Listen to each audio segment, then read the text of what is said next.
My grandfather was a soldier in World War II. After being captured and sent to slave labor in Germany, he became a displaced person. When the war ended, there were almost 3 million Polish people with a story similar to that of my granddad. The winners classified them as displaced persons. I'm researching their story.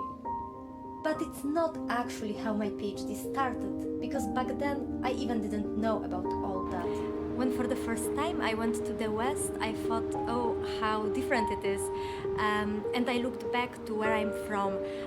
I felt I wanted to know more about history of Central Eastern Europe with all its particularities, nostalgia, charm of decays and rebirths. With this sense of living in the middle, in the passage. But still, it's not exactly how my PhD started. Perhaps the trigger was my lack of knowledge, my curiosity. I remember from my school handbook that World War II finished and then there was peace, full stop. To discover how difficult and long this transition was came as a shock to me. I realized that Poles who welcomed liberation outside their country could not just come back home. They changed. Their whole world changed. I learned about refugee camps in the heart of Europe. Displaced persons stuck there seemed an incarnation, the living proof of this painful transition to peace. Their stories, mostly untold, fascinated me. Perhaps my PhD started this way. I will stick to this version for now.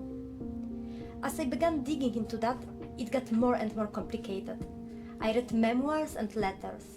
I went to the archives, copied and read thousands of pages. Finally, I talked to few people who were displaced persons themselves, and I recorded their stories. But I needed a detail, a fracture, a perspective which would help me to find my understanding of their experiences. The past of the humans is always incredibly complex, obviously. You can make multiple histories out of it.